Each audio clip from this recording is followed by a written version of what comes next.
नमस्कार, मैं हूं आपके साथ आपका मेजबान रहीम अहमद खान। भारत एक्सप्रेस में आपका स्वागत है। 19 अप्रैल को देश में लोकसभा का पहले चरण का मतदान होना है। पहले चरण के मतदान के लिए सभी पार्टियों ने अपने अपने इलाकों में जमकर इंतखाबी मुहिम चलाई, एक दूसरे की पार्टी पर जमकर बयानबाजी की, पार्टी के मैनिफेस्टो पर भी खूब मीन-मेख निकाले गए। पहले चरण का चुनाव प्रचार आज थम चुका है और इस चुनाव में संविधान का बड़ा मुद्दा बन गया है। विपक्ष की तरफ से देखें तो उनके लिए चुनाव संविधान और लोकतंत्र बचाने का चुनाव है।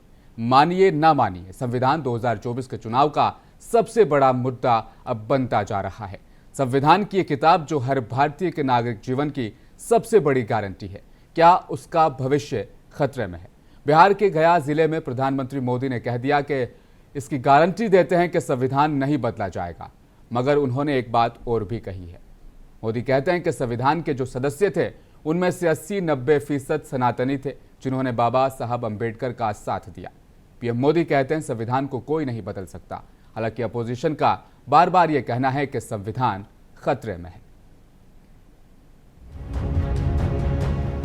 कान खोल करके सुन लो, ये जो संविधान इतना महान बना है, इस संविधान को बनाने के लिए जो संविधान सभा थी उसमें 80-90% से भी ज्यादा, 80-90% से भी ज्यादा सबके सब सनातनी थे और उन सनातनियों ने इतना उत्तम संविधान बनाने में बाबा साहब आंबेडकर का साथ दिया है।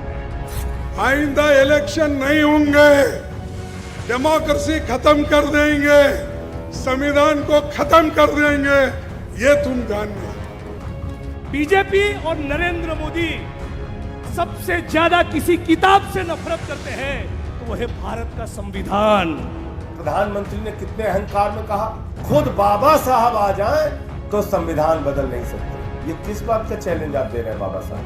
क्योंकि जब चुनाव खत्म हो जाएगा, आरक्षण खत्म हो जाएगा, रसिया के पुतिन का राज हो जाएगा, किम जोंग का राज हो जाएगा, तो क्या जरूरत है चुनाव कराने कि हिंदुस्तान का संविधान जिसने इस देश के गरीब लोगों को भविष्य दिया, सपने देखने का हक दिया, उस संविधान को हिंदुस्तान के गरीब जनता से के हाथ से छीनने के लिए ये मैच फिक्सिंग की जा रही है।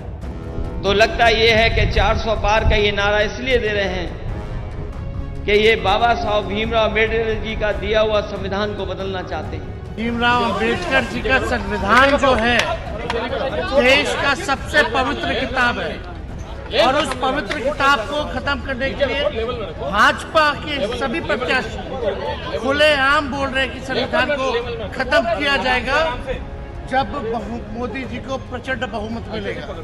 इस पे मोदी जी क्यों नहीं बोल रहे, क्यों नहीं कार्रवाई कर रहे? मोदी के शब्द लिख के रखिए, बाबा साहब आंबेडकर खुद आ जाए तो भी संविधान खत्म नहीं कर सकते हैं। अपोजिशन का साफ तौर पर यह कहना है कि 400 पार की मांग सिर्फ और सिर्फ इसीलिए की जा रही है ताकि संविधान को एक दिन बदल दिया जा सके। आज कांग्रेस नेता राहुल गांधी ने पार्टी वर्कर्स के लिए एक वीडियो मैसेज जारी किया। उन्होंने सभी कार्यकर्ताओं को कहा कि ये चुनाव संविधान को बचाने की लड़ाई है। उन्होंने सभी को कहा कि ये चुनाव का समय है तो जरूरी है कि आपसे सीधे बात की जाए। ये कोई सामान्य चुनाव नहीं है, ये लोकतंत्र और संविधान को बचाने की लड़ाई है। उन्होंने कहा कि आप कार्यकर्ताओं पर बड़ी जिम्मेदारी अब बन जाती है। उन्होंने कार्यकर्ताओं से कहा कि आप सभी के दिल और दिमाग में पार्टी की विचारधारा बसी हुई है। भाजपा पर निशाना साधते उन्होंने कहा कि भाजपा आरएसएस भारत के लोकतांत्रिक विचार के खिलाफ है। You're the Congress worker, you're a backbone, you're the DNA of our party, and you understand the ideology and fight for it every day. We couldn't do without you, and so I want to thank you. There's an election taking place. You know what the RSS is about. They're against the idea of India. They're attacking our nation, they're attacking our constitution, they're attacking our democratic structure. Every single one of our institutions, including the Election Commission, and the legal framework is under attack. And you are the defenders.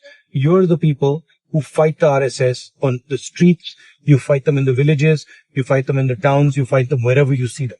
I just wanted to tell you that we are relying on you We depend on you and we love you. We have given a fantastic manifesto. We've got very powerful guarantees for different sections of our society. 1 lakh of rupees to every poor family directly in the bank account of one of the women.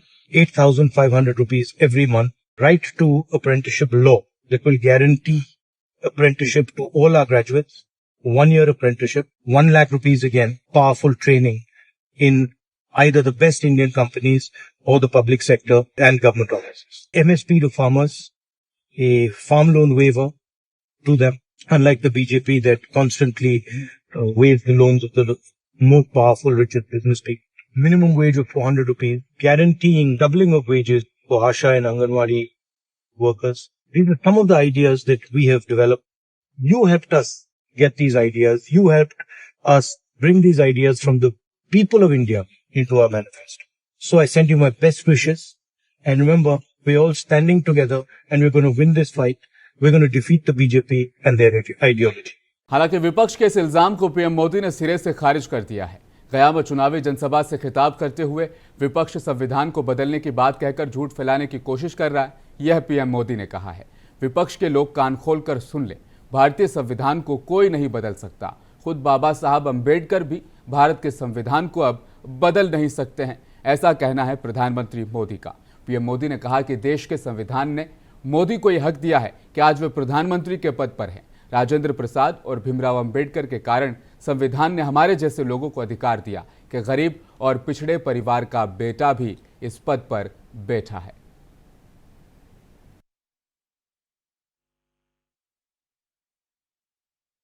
संविधान सभा थी, doctor Rajendra बाबू नेतृत्व करते थे।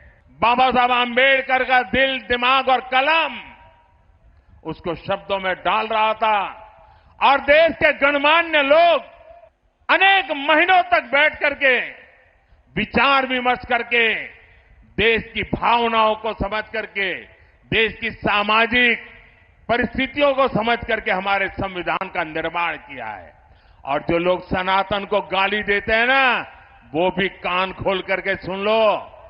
ये जो संविधान इतना महान बना है, ये जो संविधान हमें देश को आगे ले जाने की ताकत देता है, इस संविधान को बनाने के लिए जो संविधान सभा थी उसमें 80-90% से भी ज्यादा, 80-90% से भी ज्यादा सबके सब सनातनी थे और उन सनातनियों ने इतना उत्तम संविधान बनाने में बाबा साहब आम्बेडकर का साथ दिया है। और इसलिए हकीकत तो यह है, देश की आजादी के बाद संविधान को राजनीति का हथियार नहीं, संविधान को श्रद्धा के रूप में जन मन में प्रस्थापित करना चाहिए था। और हमारा देश ऐसा है जो रामायण में आस्था रखता है, महाभारत में आस्था रखता है, गीता में आस्था रखता है, वो आज के युग में संविधान के प्रति भी उतनी ही आस्था रखता। लेकिन आपने संविधान का राजनीतिकरण करने की कोशिश की है। हमने संविधान के प्रति आस्था पैदा। इस चुनाव के फर्स्ट फेज में कांग्रेस अध्यक्ष मल्लिकार्जुन खड़गे जहां भी पहुंचे हैं, उन्होंने संविधान का जिक्र अक्सर किया है। मल्लिकार्जुन खड़गे ने कहा कि आपको तय करना होगा कि आप लोकतंत्र चाहते हैं या फिर तानाशाही। जो लोग तानाशाही का समर्थन करते हैं उन्हें देश से बाहर निकालने की जरूरत है। हमें लोकतंत्र और संविधान को बचाना है। यानी चुनाव के पहले मरहले में संविधान को बचाने का यह मुद्दा अब कांग्रेस पार्टी भी इसे बनाना चाहती है। पीएम मोदी की जिस तरह की विचारधारा है उससे देश में तरक्की नहीं आएगी। मल्लिकार्जुन खड़गे ने आगे कहा कि आपको तय करना होगा कि आप लोकतंत्र चाहते हैं या तानाशाही। जो लोग तानाशाही का समर्थन करते हैं उन्हें देश से बाहर निकालने की जरूरत है। बीजेपी और आरएसएस जहर की तरह है।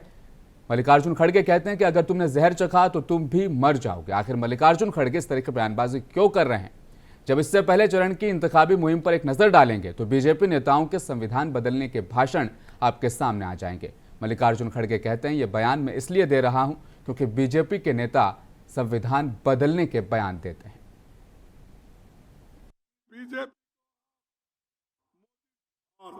मोदी, उनके लोग, आरएसएस के लोग वो चाहते हैं कि ये जो संविधान है इसको निकाले। उनके बहुत से एमपी, उनके बहुत से लीडर्स हर जगह भाषण देते हैं कि बीजेपी को आप, मोदी जी को आप 2/3 मेजॉरिटी दो, इस देश का संविधान हम बदल के देंगे। क्या आप बदलना चाहते हैं? तो इसलिए लड़ना पड़ेगा, आपको लड़ना पड़ेगा अपने हकूक के हिफाजत। अब एक बेहद जरूरी सवाल यहां पर पैदा हो जाता है। पीएम मोदी एक तरफ साफ तौर पर कह रहे हैं कि खुद बाबा साहब अंबेडकर भी चाहें तो संविधान को नहीं बदल सकते हैं, फिर कांग्रेस और अपोजिशन पार्टियां आखिर ये क्यों कह रही है कि संविधान को बदल दिया जाएगा?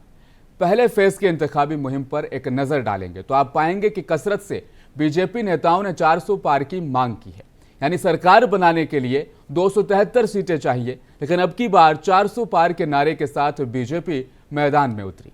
इसके पीछे की कहानी क्या है? खुद बीजेपी नेताओं ने यह कहानी बता दी है। वो कहते नजर आए हैं कि इस बार 400 पार बीजेपी को पहुंचाया जाए ताकि संविधान को बदला जा सके, संविधान की तस्वीर को बदला जा सके, उसमें तब्दीली लाई जा सके। एक जिक्र यहां पर शामिल कर लेते हैं। राजस्थान के नागौर से बीजेपी उम्मीदवार ज्योति मिर्धा का हम जिक्र करते हैं। वो कहती हैं कि अगर कठोर फैसले हमें लेने पड़ेंगे तो संविधान को बदलना पड़ेगा। इसके लिए लोकसभा और राज्यसभा दोनों सदनों में हमारे पास एक ज़्यादा बहुमत, एक अक्सरियत वाला आंकड़ा वहां पर हमें चाहिए। लोकसभा में बीजेपी की प्रचंड बहुमत है। उन्होंने आगे कहा कि इस बार तीसरी बार लोकसभा में एनडीए की प्रचंड बहुमत लानी है। ज्योति मिर्धा सिर्फ एक नाम है। बीजेपी में इस तरह के बयान जारी करने वाले नेताओं की कमी नहीं है। सुनाते हैं आपको भी कुछ ऐसे ही नेताओं के कुछ दिलचस्प बयान। देश के हित में कई कठोर निर्णय लेने पड़ते हैं, उनके लिए हमें संवैधानिक बदलाव करने पड़ते हैं। अगर संविधान के अंदर हमें कोई बदलाव करना होता है तो आप में से कई लोग जानते हैं कि उसके लिए दोनों जो हमारे सदन है, लोकसभा और राज्यसभा, दोनों की उसके अंदर अमल चाहिए होती है। लोकसभा में आज भारतीय जनता पार्टी और एनडीए का प्रचंड बहुमत है, उसमें कोई कमी नहीं है, लेकिन राज्यसभा में आज भी हमारी मेजोरिटी है। अगर इस बार तीसरी बार एनडीए की सरकार आती है, वो तो 400 नहीं, 400 ज्यादा, 410। अगर पूरा 410 वेगा पड़ा तो आपा जो चाहेगा, जो संविधान में संशोधन आपा कर पाओगा। और यो अगर आपा सोचना नहीं, आपा नहीं हो जो तो 25 साल बाद अपना छोरो छोरी अपने गालियां देगा, कहेगा कि मारा माँ बाप था, मारा वास्ते कई करने गया, माँ आटे कटे रेवा, माँ अड़ी देश में रेवा कि बाहर नहीं जावा, अंडे वास्ते आप सब ने मारो यही निवेदन है। इसके लिए कई नियम बदलने होंगे, संविधान में संशोधन करना होगा और बहुत सारे काम करने। सरकार तो 272 पर भी बन जाती है, लेकिन 272 की सरकार संविधान में संशोधन नहीं कर सकती। उसके लिए 2/3 बहुमत से अधिक सीट या नया संविधान बनाना। तो इसलिए बीजेपी के पास का थोड़ा मायूस चल रहा है। अभी भीषण लड़ाई देश की है, परिवर्तन करना है, संविधान को चेंज करना है। जो अक्रम बक्रम उसमें डाला हुआ था, कांग्रेस वालों ने किया था, उसको सुधारने की बात है। ये नहीं देखना कि हम पार्टी से मांझी जी हैं, हम लोग लड़ाई चाहते हैं, नहीं, हम लोग सीधे मोदी जी को देख रहे हैं और मोदी जी के नेतृत्व में ही हम लोग की सरकार बनाना है, मिशन 400 पार। और जहां तक अगर किसी को किसी प्रकार का कोई तकलीफ होता है या विकास की बात होती है, अब मंत्री जी बैठे हुए यहाँ पर, श्यामदो जी हैं, मेघर भैया हैं, पार्षद हैं, नगर। आपने सुना बीजेपी के नेता किस तरीके से ये बात कर रहे हैं कि संविधान को बदलने के लिए 400 पार बेहद जरूरी है। एक तरफ बिहार के गया में पीएम मोदी कहते हैं खुद अंबेडकर भी संविधान नहीं बदल सकते।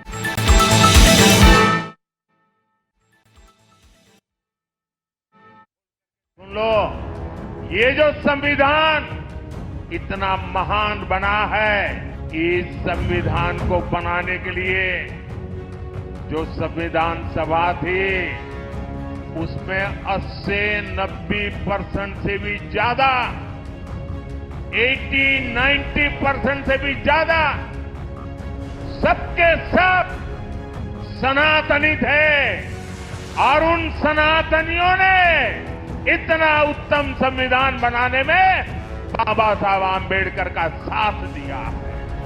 आइंदा इलेक्शन नहीं होंगे, डेमोक्रेसी खत्म कर देंगे, संविधान को खत्म कर देंगे, ये तुम जानना।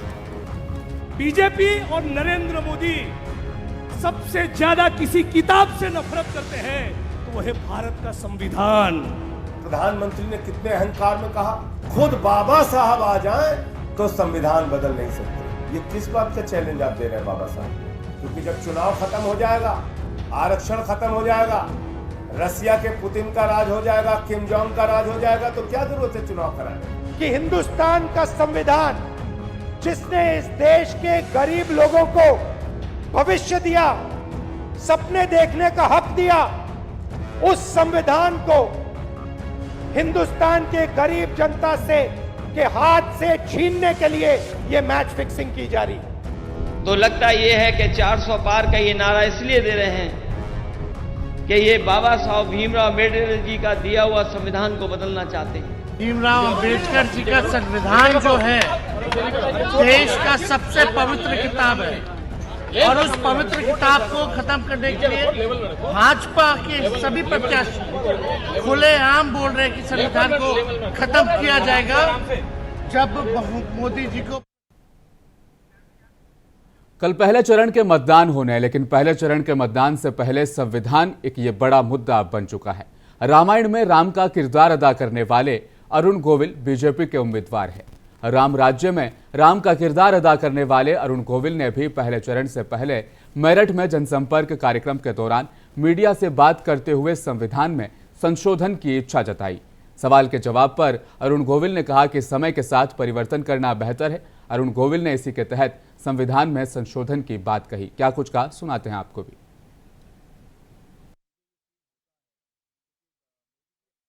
संविधान जब हमारा देश का बना था उसमें धीरे धीरे परिस्थितियों के अनुसार, काल के अनुसार चेंजेस हुए हैं धीरे धीरे, है ना। तो वो चेंज करना जो है वो प्रगति की निशानी होती है, उसमें कोई खराब बात नहीं होती, क्योंकि परिस्थितियां उस वक्त की कुछ और थी, आज की परिस्थितियां कुछ और हैं। हमें उसके हिसाब से अगर कोई चेंज उसमें करना है तो उस, और संविधान को एक व्यक्ति की मर्जी से तो होता नहीं है चेंज, है ना, सबकी सर्वसम्मति होती तब चेंज होता है। अगर ऐसा कुछ होगा तो मुझे ये फील होता है, क्योंकि मोदी जी ऐसे ही कोई बात नहीं। इसलिए पहले चरण से पहले संविधान एक बड़ा मुद्दा बन चुका है। कल बिहार से भी एक ऐसी ही आवाज आई। आरजेडी की ओर से प्रेस कॉन्फ्रेंस बुलाई गई। इस प्रेस कॉन्फ्रेंस में राज्यसभा सांसद और आरजेडी नेता मनोज झा ने बीजेपी पर करारा प्रहार किया। दरअसल मनोज झा ने हाथ में संविधान की किताब को लेकर पीएम मोदी पर जमकर हमला बोला। मनोज झा संविधान बदलने का डर जताते हुए उन्होंने कहा कि देश में संविधान नहीं रहेगा, यहां बस नागपुर का विधान चलेगा। मूल रूप से उनका यह कहना था कि अगर संविधान को बचाना है तो मोदी को तीसरी बार प्रधानमंत्री बनने से रोका जाए। हाथ में संविधान की किताब लिए मनोज झा ने भी इसे बड़ा मुद्दा बताया।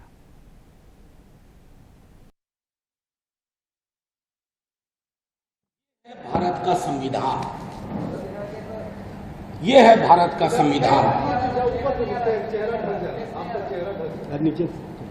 ये है भारत का संविधान। ये कागज के पन्ने को नहीं जोड़ा गया है कि आप कहेंगे कि ये पन्ने हैं, ये जिंदा दस्तावेज है। आपके जिंदा होने की गारंटी है, मेरे जिंदा होने की गारंटी है, आपके हकूक की गारंटी है, मेरे हकूक की गारंटी है। दलित, पिछड़े, अकलियत और अक्सरियत सबके होने की गारंटी है। आप इसमें बदलाव, संशोधन तो बहुत हुआ। आप कहते हो कि ये संविधान ही बदलना है, और आप खुद फेहरिस्त देख सकते हैं कि कौन कौन लोग ये बात कह रहे हैं। संविधान बदलने का आशय सिर्फ राष्ट्रीय जनता दल और महागठबंधन को परेशान नहीं करेगा। वहीं समाजवादी पार्टी सपा के अध्यक्ष अखिलेश यादव ने लोकसभा चुनाव को संविधान और लोकतंत्र को बचाने वाला चुनाव करार दिया।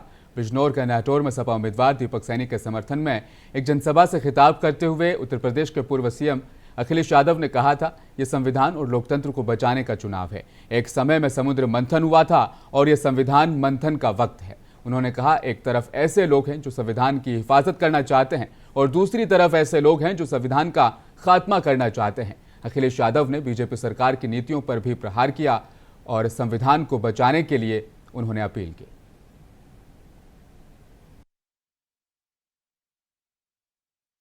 कि ये सरकार के लोग न कानून को मानते हैं न संविधान को मानते हैं, और जो लोग कानून और संविधान को नहीं मानते हैं, अगर ये 24 में दोबारा सरकार में आ गए तो हमें और आपको भी नहीं मानेंगे, हमें और आपकी भी वो परवाह नहीं करेंगे।